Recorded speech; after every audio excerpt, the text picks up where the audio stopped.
आज हम आपको बताते हैं रेस्पिरेटरी इन्फेक्शन होता क्या है, right its types also. My dear, आपको ये चीज़ें आना चाहिए कभी भी कहीं भी, ठीक है ना। एक चीज़ें समझ, तो यहाँ पे आप लोग समझ लीजिए कि सबसे पहला जो आपको नॉलेज होना चाहिए कि श्वसन से संबंधित कौन कौन से संक्रमण और कौन कौन से प्रॉब्लम होता है, इस चीज़ को आपको समझना पड़ेगा, ठीक है। बहुत सारे रोग हैं जो श्वसन से संबंधित है, जैसे हो गया अस्थमा हो गया, ठीक है, जैसे टीबी हो गया, ठीक है, जैसे आपका हो गया क्या बोलते हैं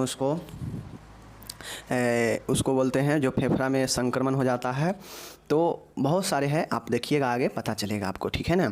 चलिए हम देखते हैं रेस्पिरेटरी इन्फेक्शन होता क्या है।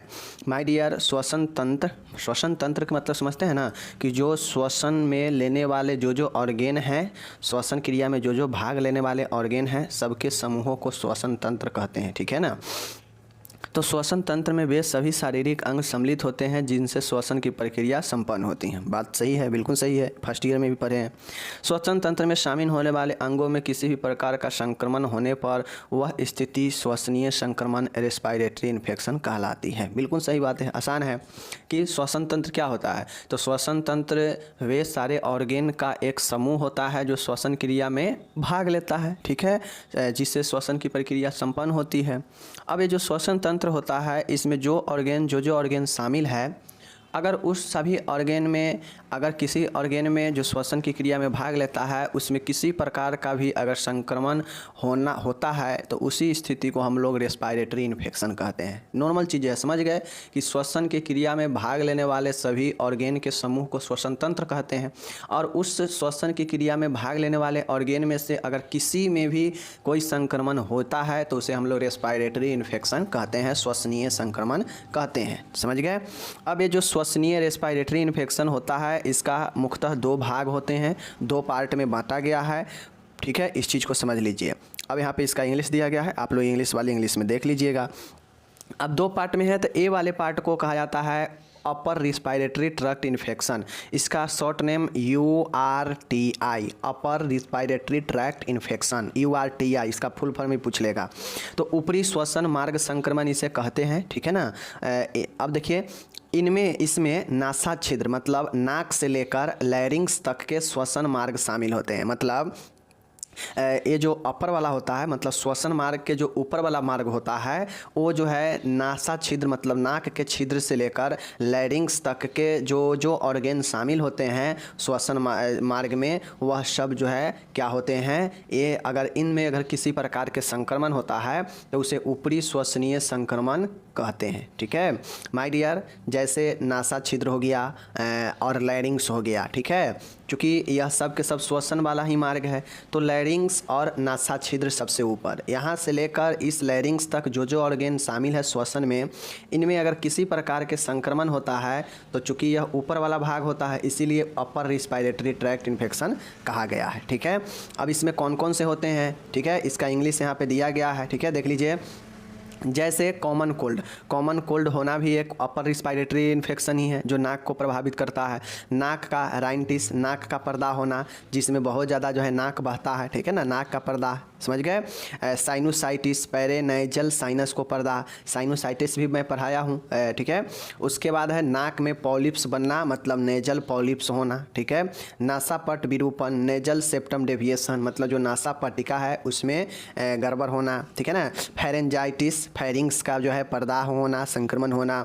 टॉन्सिलाइटिस, टॉन्सिल का पर्दा और संक्रमण होना, ठीक है। उसके बाद आता है लैरिंजाइटिस, यह भी जो है श्वसन मार्ग में होता है, ठीक है।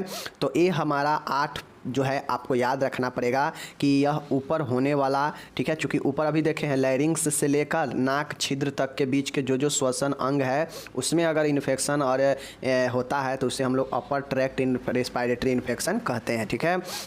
तो यहाँ लास्ट में लैरिंग्स दिया है, और चूँकि कॉमन कोल्ड जो होता है वह तो जो है हमारे नाक से ही प्रारंभ होता है, नाक बहुत बहने लगता है कॉमन कोल्ड में, ठीक है ना, जुकाम होने लगता है, समझ रहे हैं ना।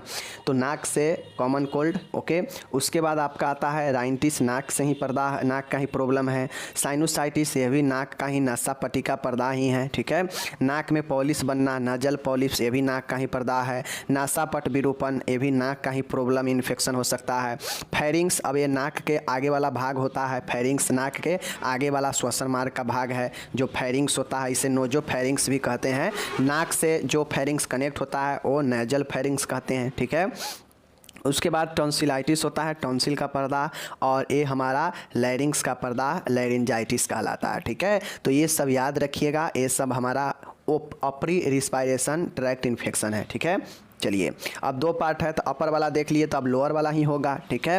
तो लोअर रेस्पायरेटरी ट्रैक्ट इन्फेक्शन, अब लैरिंग्स तक हम पढ़ चुके हैं कि लैरिंग्स से लेकर इसके ऊपर तक नाक तक जो जो ऑर्गेन शामिल है उसमें अगर किसी प्रकार के इन्फेक्शन है तो वह अपर ट्रैक्ट इन्फेक्शन में होगा।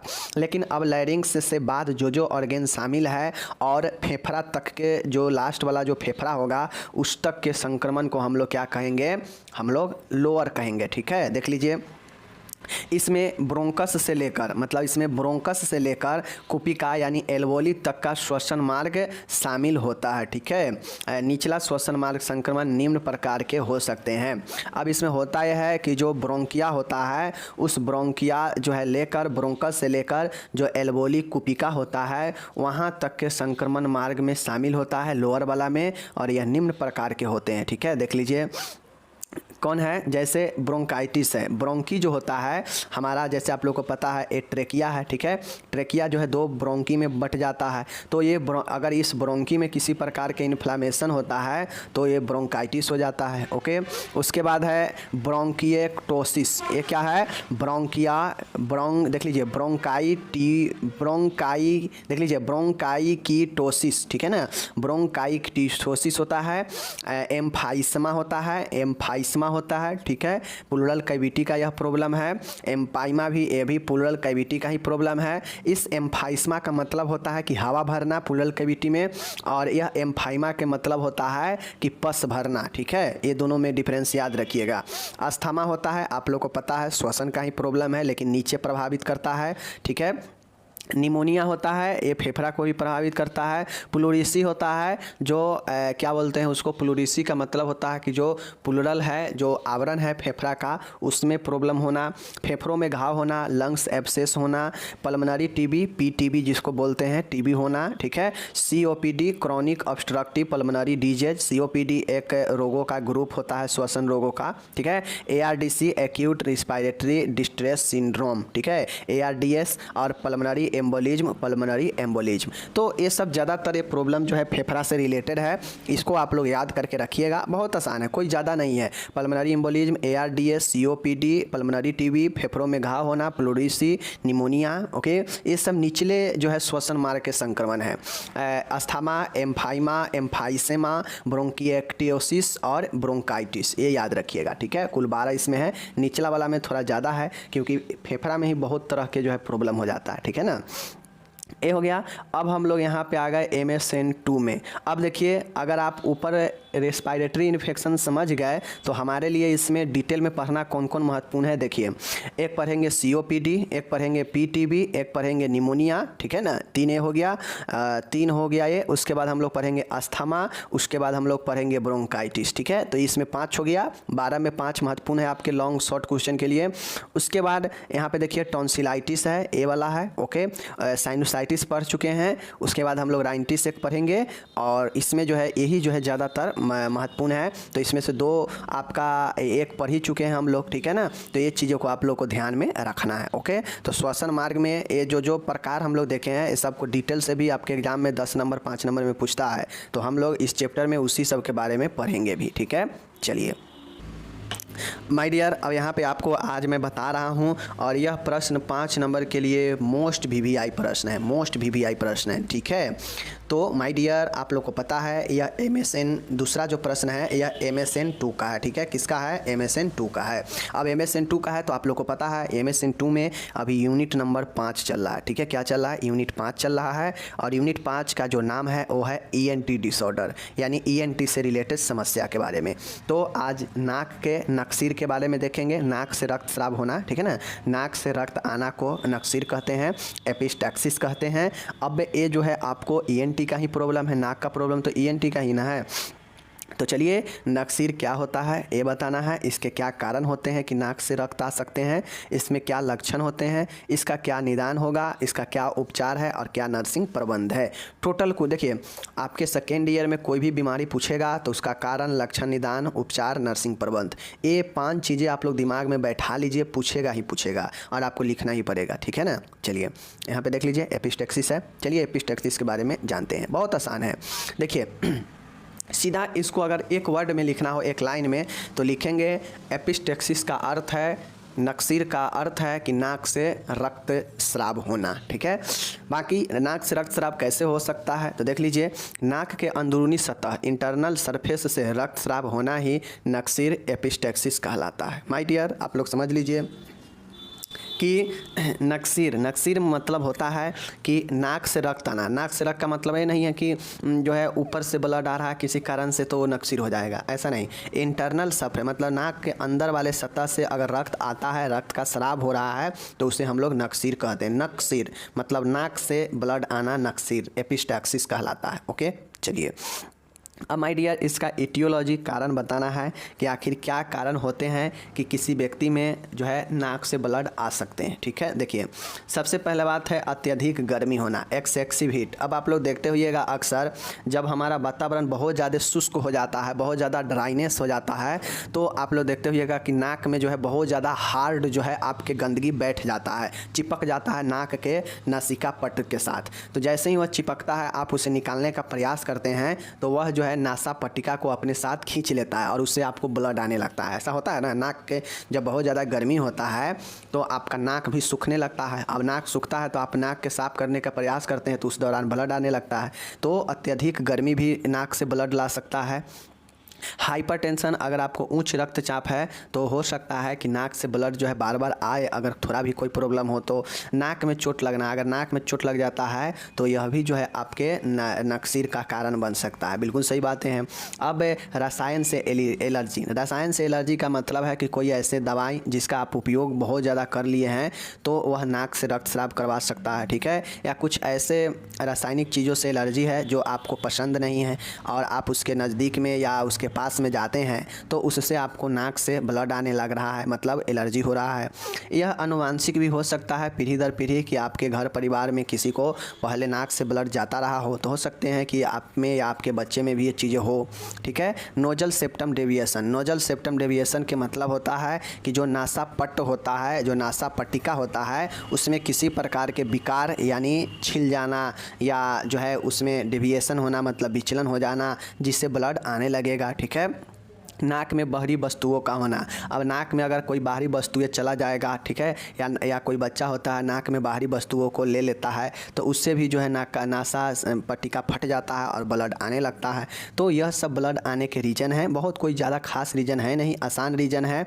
अत्यधिक गर्मी, उच्च रक्तचाप, नाक में चोट लगना, किसी केमिकल से एलर्जी, अनुवांशिक, नासा पट्टिका विकार और नाक में बाहरी वस्तुओं का होना, तो ये सब कारण बन सकते हैं आपके नाक से ब्लड आने का, ठीक है। अब यहाँ पे कुछ और मेरे डियर, यहाँ पे आप लोग देख लीजिए कि आप लोग को पता होना चाहिए कि कुछ एक कारण और है। क्या कारण है? कुछ रोग हो सकता है जैसे स्कर्वी, ठीक है, हॉजकिंस रोग, कैंसर रोग और विटामिन के की कमी। अगर ये सब चीज़ें हैं तो इन सभी रोगों में भी नाक से ब्लड आने लगते हैं, ये रोग के कारण, ठीक है। ऐसा नहीं है कि जो है अपने आप आने लगता है, इस रोग के कारण जो है भी नाक से ब्लड आ सकते हैं, या फिर विटामिन के की कमी होगा तो भी ब्लड आएगा, ठीक है ना। तो ये जो है इस कंडीशन में भी जो है नाक से ब्लड आ सकते हैं तो वो भी नक्सीर ही होगा, ठीक है ना। अब हमको यहाँ पे देखना है फीचर, लक्षण, समझ रहे हैं चीज़ को। चलिए अब हम लोग को देखना है कारण, देख लिए।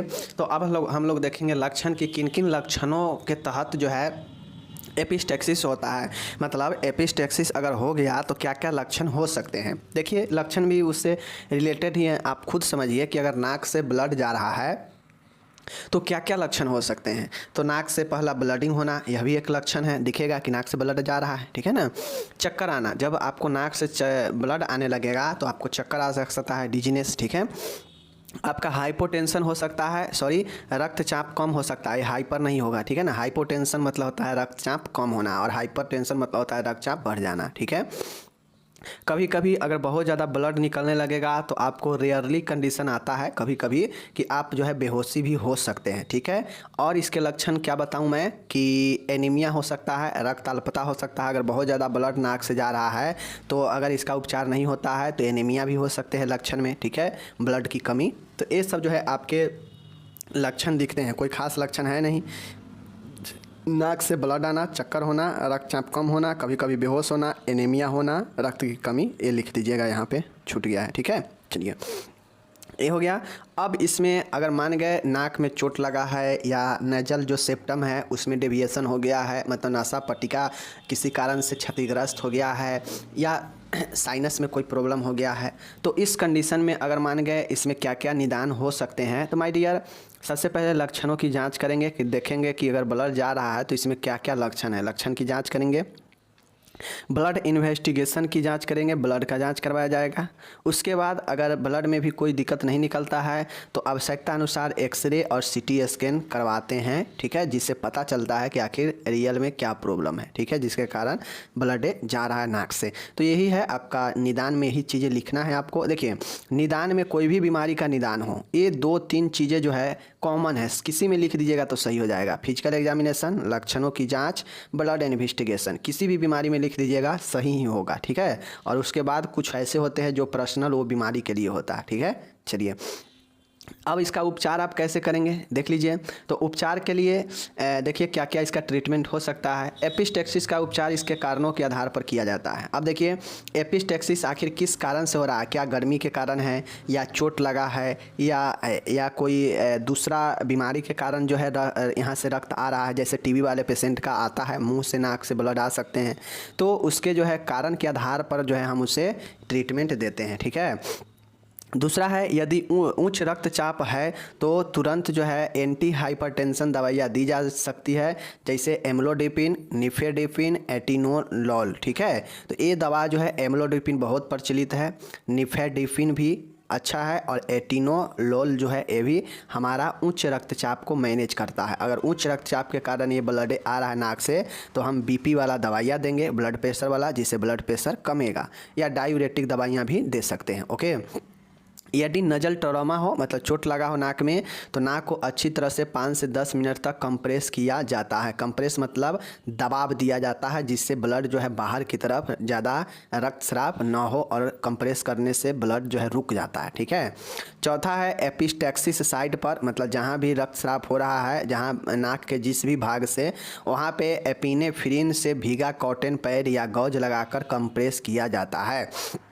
अब मान गए नाक के अगर नीचे वाले भाग से अगर हो रहा है ब्लड तो नीचे कंप्रेस करेंगे, अगर बीच वाला से होगा तो बीच में कंप्रेस करेंगे, अगर ऊपर नाक के भाग से अगर जो है हो रहा है नक्सी ब्लडिंग तो यहाँ पे कंप्रेस करेंगे। कंप्रेस क्या चीज़ से करेंगे, तो एपिनेफ्रिन से भीगा हुआ कॉटन पैड या गॉज को लगाकर कंप्रेस करते हैं, ठीक है। जो रुई वगैरह होता है उसमें हम इसको एपिनेफ्रिन को भिगा लेंगे और नाक पर कंप्रेस करेंगे, ठीक है। चलिए पाँचवा है माय डियर 4% जाइलोकॉन एक्सप्रेस की सहायता से साइट का पता लगाकर सिल्वर नाइट्रेट या देख लीजिए ट्राइक्लोरोसेटिक एसिड से या इलेक्ट्रोकॉर्टरी से कॉर्टेराइजेशन किया जाता है। मतलब अगर हमें पता चल जाता है कि कहाँ से ब्लड आ रहा है, किस कारण से आ रहा है, तो हम क्या करेंगे 4% जाइलोकॉन ले लेंगे इसका स्प्रे, ठीक है, और साइट के पता लगाएंगे कि कहाँ से आ रहा है, वहाँ पे सिल्वर नाइट्रेट या ट्राइक्लोरोएसेटिक एसिड से या इलेक्ट्रोकॉर्टरी से कॉर्टराइजेशन किया जाता है, ठीक है। सिल्वर नाइट्रेट से या ट्राइक्लोरोएसेटिक एसिड या इलेक्ट्रोकॉर्टरी से कॉर्टराइजेशन किया जाता है, किसके सहायता से 4 पॉइंट जाइलोकॉन की सहायता से, ठीक है। चलिए तो ये तो हो गया ट्रीटमेंट। अगर पेशेंट को दर्द हो रहा हो तो उसके लिए एनाल्जेसिक देंगे, कॉमन चीज़ें हैं, अगर दर्द होगा तो एनाल्जेसिक देंगे, ठीक है ना। तो ये चीज़ें आपको जो है ध्यान में रखना है। अब नर्सिंग केयर समझिए कि एक पेशेंट को जो है नाक से ब्लडिंग आ रहा है तो उसको आप कैसे नर्सिंग मैनेजमेंट देंगे, ये आपके ऊपर डिपेंड करता है। तो माय डियर यहाँ पे देखिए नर्सिंग देखभाल आप कैसे कर सकते हैं। तो रोगी को नक्सीर के समय ऊपर मुँह नहीं करने के लिए कहना चाहिए, रोगी को सीधा बैठाना चाहिए, ठीक है। अगर नाक से ब्लड होता हो तो रोगी को ऊपर की तरफ मुंह करने के लिए क्यों नहीं कहेंगे? इसलिए नहीं कहेंगे क्योंकि जो ब्लड बाहर आ गया है वह ब्लड फिर से जो है नाक के अंदर नहीं चला जाए, इसलिए हम जो है ऊपर मुंह करके नहीं कहेंगे बैठने के लिए, ठीक है, सीधा बैठाएंगे। नाक से ब्लड आने पर नेजल पैकिंग करना चाहिए। नेजल पैकिंग का मतलब होता है कि नाक को जो है क्या करना चाहिए, दबा कर उसे पैक करना चाहिए नजल ब्लड के समय, ठीक है, नाक से ब्लड आने पर। यदि उपलब्ध हो तो आइस पैक भी अप्लाई करें। आइस पैक मतलब ठंडा जो पैक होता है उसका अप्लाई करना चाहिए। चौथा है माय डियर, देखिएगा, रोगी का रक्तचाप मापे कि कहीं हाइपरटेंशन के कारण तो नहीं आ रहा है। रोगी को पर्याप्त आराम दिलाना चाहिए। अत्यधिक धूप व गर्मी में जाने से बचना चाहिए, ये सलाह देना चाहिए पेशेंट को। तो एपिस्टैक्सिस में ये 6 महत्वपूर्ण पॉइंट था जो मैंने आपको नर्सिंग देखभाल में बताया। बाकी के और जो सहायक देखभाल होंगे नर्सिंग का वो आपको लिखना है और इसको कम से कम आपको 10 पॉइंट पूरा देना है, ठीक है। तो यह क्वेश्चन एपिस्टैक्सिस 5 नंबर में आपसे पूछेगा, मैंने आपको करा दिया। अब आपको इसको अच्छे से दोनों प्रश्न को पढ़ लेना है। ऊपर वाला जो मैं प्रश्न पढ़ाया MSN 1 का, वह आपके एग्ज़ाम के लिए उतना महत्वपूर्ण नहीं है, बट आपके जानकारी के लिए इसलिए मैंने पढ़ाया कि आगे इसमें बहुत सारे जो है आपको पढ़ना है, जैसे टीबी पढ़ना है, प्लूरल, ठीक है, उसके बाद आपको टीबी के बाद जो है हो गया अस्थमा पढ़ना है, COPD पढ़ना है, ठीक है ना। तो ये सब जो है आपको नॉलेज कब होगा, जब आप जान पाएंगे कि कौन जो है ऊपर का संक्रमण है और कौन नीचे का संक्रमण है, तब आप जान पाएंगे। तो आगे जब पढ़ाई होगा तो आपको पता चलेगा कि हाँ ये नीचे प्रभावित करता है श्वसन मार्ग को, यह नीचे का है या ये ऊपर का है। इसलिए मैंने वो जानकारी के लिए पढ़ाया। आपको जानकारी होना चाहिए कि श्वसन जो संक्रमण है, श्वसनीय संक्रमण, वह कितने प्रकार से हो सकते हैं। तो एक ऊपर वाला है, ऊपर है अपरी ट्रैक्ट होगा, नीचे वाला लोअर ट्रैक्ट इन्फेक्शन होगा, ओके। टाइफाइड के बारे में डिटेल से देखना है। टाइफाइड को ही हम लोग जो है मियादी बुखार भी कहते हैं, समझ गए, मियादी बुखार, समझ गए। चलिए, टाइफाइड को ही मियादी बुखार कहते हैं। सबसे पहले जानिए टाइफाइड होता क्या है। टाइफाइड भी एक बुखार का रूप है, मलेरिया भी बुखार का रूप है, डेंगू भी बुखार का रूप है, कालाजार भी बुखार का रूप है, समझ गए। कुकुर खांसी में खांसी होते रहता है, उसमें भी बुखार होता है। तो बुखार का अलग अलग जो है आपके अलग अलग रूप हैं, समझ गए। टाइफाइड जिसको मियादी बुखार कहते हैं, सबसे पहले जानिए कि यह सल्मोनेला जीवाणु जनित एक संक्रामक रोग है। टाइफाइड क्या है, एक संक्रामक रोग है जो बैक्टीरियल इन्फेक्शन है, वायरल इन्फेक्शन नहीं है, समझ गए। इस चीज़ को ध्यान में रखिए। टाइफाइड जो है आपको सल्मोनेला टाइफी के कारण, यही बैक्टीरिया होता है, इसके कारण क्या होता है, फैलता है। इसमें संक्रमण आहार नाल से प्रारंभ होता है, संपूर्ण शरीर को प्रभावित करता है। टाइफाइड जो होता है यह ज़्यादातर यह आपको आंत को प्रभावित करने वाला बुखार होता है, जो आपके आहार नाल से शुरू होते हुए संपूर्ण शरीर को प्रभावित करता है। ये टाइफाइड होता है। अब हम लोग इसको देखेंगे पैथोजन और ट्रांसमिशन। पैथोजन और ट्रांसमिशन क्या होता है, पैथोजन मतलब रोग उत्पन्न करने वाले सूक्ष्म जीव और ट्रांसमिशन मतलब फैलाव, समझ गए। तो टाइफाइड रोग जो है सल्मोनेला टाइफी व सल्मोनेला पैराटाइफी ABC के कारण जो है जीवाणुओं के द्वारा उत्पन्न होता है। सबसे पहले जानिए पैथोजन जो जीवाणु होता है टाइफाइड का, वह सल्मोनेला टाइफी होता है या इसी को सल्मोनेला पैराटाइफी ABC कहते हैं, बैक्टीरिया, समझ गए। टाइफाइड का जो फैलाव, जो प्रसार होता है मुंह के द्वारा, मल मार्ग के द्वारा होता है। इसके प्रसार का माध्यम निम्न हो सकते हैं। मुख्य रूप से यह जो टाइफाइड होता है मुंह और मल मार्ग के द्वारा, ओरल फीकल रूट के द्वारा फैलता है, लेकिन इसके अलावा अन्य माध्यम से भी यह जो है फैल सकता है, समझ गए। चलिए, कौन कौन सा, अगर आप संक्रमित भोजन लेते हैं इससे भी फैलेगा, मक्खियों के द्वारा भी फैलेगा। मक्खी के द्वारा कैसे, तो मान गए आप भोजन कर रहे हैं, समझ गए, कहीं से जो है मक्खी आया आपके भोजन पर बैठ गया। अब भोजन पर बैठे जाएगा तो वो गंदी लेकर आया आपके भोजन पर बैठ गया, वह अपने पैरों का जो गंदगी होगा आपके भोजन पर छोड़ देगा। उसी भोजन को आप ग्रहण करिएगा तो उससे संक्रमण हो जाता है, समझ गए। तो संक्रमित भोजन से भी वही मक्खी के द्वारा ही, और दूषित हाथ, मान गए आप कहीं से काम किए और हाथ नहीं धोए और उसी से खाना खाने लगे, तो क्या होगा, हाथ भी उसमें भूमिका निभा रहा है, और मुंह के द्वारा खा रहे हैं तो मुंह के द्वारा अंदर जाएगा, तो मुंह के द्वारा हो गया, समझ गए।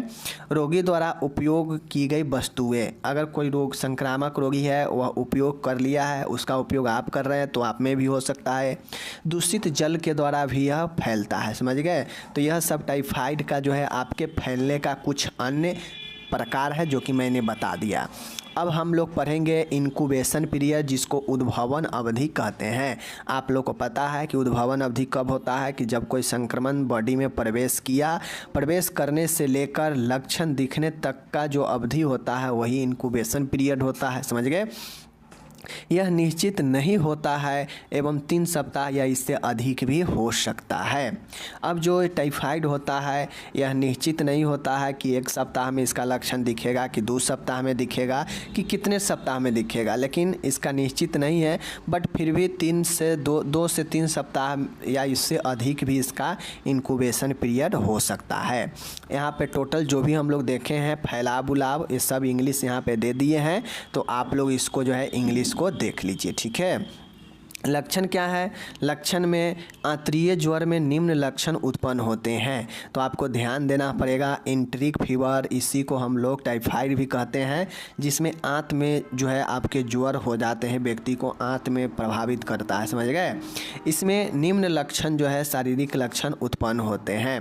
पहला अवस्था जो होता है वह प्रथम सप्ताह में दिखता है। ड्यूरिंग फर्स्ट वीक, किसी व्यक्ति को बुखार है तो पहला सप्ताह में हो सकता है कि उससे लगातार तापमान बढ़ते रहे, समझ गए। भूख न लगे, अब बुखार रहता है तो भूख नहीं लगता है, सही बात है। मांस में मतलब बॉडी में, होल बॉडी में पेन होगा, पेशियों में, समझ गए। हेडेक होगा और अत्यधिक थकान लगेगा, और यह सब एक नॉर्मल बुखार में होता है। आप लोग को पता है कि तापमान बढ़ना, भूख न लगना, शरीर में दर्द होना, सिर में दर्द होना, थकान होना, यह जो है आपके क्या है, प्रथम सप्ताह में कोई भी सिंपल भी बुखार होता है तो ये सब देखने को मिलता ही है, समझ गए ना। लेकिन जब दूसरे सप्ताह में ये चीज़ें चलता है तो बुखार और ज़्यादा तेज़ जो है होने लगता है, 104 फ़ारेनहाइट तक बुखार जा सकता है। सर्दी लगने लगता है व्यक्ति को, अत्यधिक पसीना, डायफोरेसिस होने लगता है। पेट एवं धड़ पर नाले दाने निकलने लगते हैं, पेट व बॉडी पर जो है लाल लाल दाने निकलने लगते हैं। साथ में तेज़ बुखार, सर्दी लगना, अत्यधिक पसीना आना, पेट एवं बॉडी पर, समझ गए ना, पेट एवं बॉडी पर लाल लाल रेसेज निकलना, यह दूसरे सप्ताह में होता है।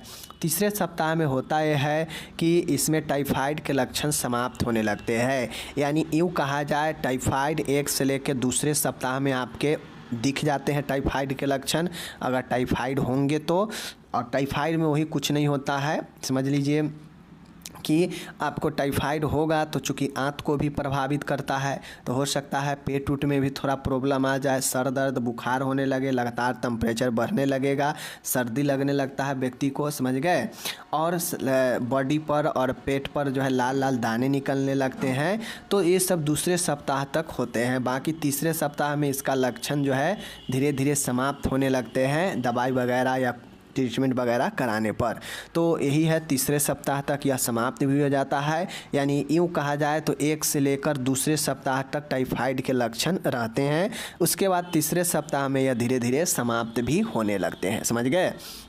तो 1 सप्ताह में लिखिएगा जो नॉर्मल फीवर होता है उस तरह के लक्षण को, दूसरे सप्ताह में लिखिएगा जो मैंने बताया कि आंत को प्रभावित करता है, तो पेट पर बॉडी में लाल दाने निकलना, समझ गए, भूख न लगना, ये सब भी होबे करेगा। सारा चीज़ को लिखिएगा जो ऊपर बता दिए हैं। अब रहा बात निदान का, डायग्नोसिस का, तो आपके सामने में है। हिस्ट्री कलेक्शन किया जाता है, कोई भी मरीज हो, कोई भी बीमारी हो, हिस्ट्री कलेक्शन होता ही है। फिजिकल एग्जामिनेशन किया ही जाता है किसी भी बीमारी में। लक्षणों की भी जांच, यह भी किसी बीमारी में एकदम लिखेंगे ही लिखेंगे। निदान में ब्लड का एग्जामिनेशन होता ही होता है, रक्त का परीक्षण जिसको हम लोग कहते हैं, समझ गए। बिडाल का टेस्ट किया जाता है, समझ गए ना, बिडाल के टेस्ट किया जाता है। मल का परीक्षण किया जाता है, चूँकि यह इन्फेक्शन हो सकता है, मल आंतों में अगर पहुँच गया होगा तो स्टूल में भी जो है आपको दिख जाएगा, तो इसलिए स्टूल टेस्ट किया जाता है। तो ये सब कुछ जाँच है। साथ में साथ में जो है आपको इसमें और सारे टेस्ट करवा सकते हैं, जैसे टाइफाइड का टेस्ट होता है, समझ गए, विडाल टेस्ट तो है ही, तो ये सब जो है इम्यूनोग्लोबिन का टेस्ट होता है। रही बात जटिलता की, कॉम्प्लिकेशन की, तो टाइफाइड में निम्न जटिलते हो सकते हैं, जैसे यह अगर बुखार आपके पूर्ण तरीक़ा से आंत को अगर प्रभावित करेगा तो आंत में छेद हो जाएगा, समझ गए, बहुत ज़्यादा ब्लीडिंग आने लगेगा मल के रास्ते से, अन्य संक्रमण भी आपके बॉडी में हो सकता है और लास्ट में डेथ हो सकते हैं। तो टाइफाइड बुखार भी कम नहीं होता है, यह भी जो है आपके आंत को पूर्ण रूप से प्रभावित कर सकता है, समझ गए, तो और लास्ट में मृत्यु भी करा सकता है। तो ये जटिलता हो गया, समझ गए। इसीलिए फीवर को हल्के में नहीं लेना चाहिए, चेक कराना चाहिए कि आपको कौन सा फीवर है, डेंगू है, मलेरिया है, समझ गए ना, टाइफाइड है। अब इसका हम लोग रोकथाम कैसे करेंगे, तो रोकथाम करने के लिए टाइफाइड का मुख्यतः दूषित जल एवं भोजन से ही फैलता है, अतः शुद्ध जल एवं साफ भोजन का सेवन करें। और टाइफाइड जो है मुख्यतः दूषित जल और भोजन से ही फैलता है, इसलिए शुद्ध जल और साफ भोजन का सेवन हमेशा करना चाहिए। दूसरा है जल में क्लोरीन की गोलियों मिलाने से जलवाहित संक्रामक रोगों से बचा जा सकता है। अब जल गंदा है तो जल से संक्रामक रोग हो सकता है, तो इसलिए जल को साफ़ करके पीना चाहिए। साफ़ करने के लिए क्लोरीन की गोलियां आता है, इसको मिलाकर जो है थोड़ा देर रख कर तब पीना चाहिए। तीसरा है या पानी को उबाल कर लीजिए। ऐसे क्षेत्रों की पहचान करनी चाहिए जहां जल भराव, वाटर लॉगिंग की अधिक संभावना रहती है, मतलब जहां पे जल ज़्यादा जमा हुआ रहता है वैसे क्षेत्र को पहचान करें, एवं यहां स्वच्छ जल की आपूर्ति को सुनिश्चित करें और संबंधित विभाग से संपर्क करें। जहां पे गंदे पानी लोग ज़्यादा यूज कर रहे हैं, गंदे पानी का ही अवेलेबिलिटी है, साफ़ पानी नहीं है, तो ऐसे जो है गंदे चीज़ों को दूर कर कर साफ़ चीज़ों का उपयोग करने के लिए चाहे तो आगे विभाग से भी संपर्क करना चाहिए। यदि संभव हो तो मक्खियों एवं मच्छरों पर नियंत्रण हेतु उपाय करना चाहिए, क्योंकि यह मक्खी और मच्छर से भी फैल सकता है। चूँकि मक्खी और मच्छर दोनों क्या करेगा कि दूषित जल पर बैठेगा, दूषित चीज़ों पर बैठेगा और वह आकर आपके बॉडी, आपके भोजन पर आएगा और फिर वह दूषित करेगा। पांचवा पॉइंट है यहाँ पे आपके सामने, लोगों को स्वच्छ व ताज़ा भोजन के लिए कहना चाहिए। तो ये तो हो गया कुछ जो है आपके सलाह रोकथाम। यह रोकथाम की जो है उपचार जो आपको बताया गया प्रिवेंशन के लिए कि कैसे टाइफाइड को रोक सकते हैं, रोकथाम कर सकते हैं। रही बात उपचार के, तो उपचार में कुछ दवाइयाँ वगैरह का इस्तेमाल करेंगे। जैसे टाइफाइड के अनुसार एंटीबायोटिक प्रदान की जाती है कि किस प्रकार के टाइफाइड है, कितने दिन से, जैसे एमॉक्सिसिलिन, ठीक है ना, देख लीजिए कॉट्रीमोक्साजोल, सिप्रोफ्लोक्सासिन, समझ गए, सेफ्ट्रियाजोन, यह सब एंटीबायोटिक दवा है, यह दिया जा सकता है।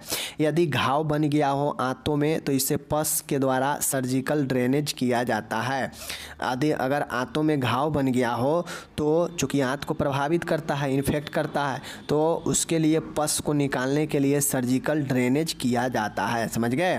तीसरा है रोगी को आवश्यकता अनुसार एंटीपायरेटिक, बुखार को कम करने वाला, एनाल्जेसिक यानी दर्द को राहत देने वाला दवाइयाँ दी जानी चाहिए। रोगी को आवश्यकता अनुसार आईवी फ्लूइड तरल देकर इलेक्ट्रोलाइट बैलेंस जो है बनाना चाहिए। और पांचवा में है कि रोगी को भोजन में डेयरी उत्पाद नहीं देनी चाहिए एवं ब्राइट डाइट यानी बनाना, राइस, एप्पल, टोस्ट दी जाती है, क्योंकि यह आंतों को प्रभावित करता है। तो टाइफाइड में जितने भी डेयरी प्रोडक्ट होते हैं उसको नहीं लेनी चाहिए, समझ गए, कोई दिक्कत नहीं है। तो इस प्रकार से यह 5 पॉइंट उपचार के लिए बता दिया गया। साथ में आपको यहाँ पे टोटल कंप्लीट टाइफाइड समाप्त हो गया। टोटल यहाँ पे प्रिवेंशन इंग्लिश में दिया गया है, आप लोग अच्छे से पढ़ लीजिए। और प्रिवेंशन और ट्रीटमेंट दोनों बता दिए, रोकथाम और उपचार दोनों बता दिए।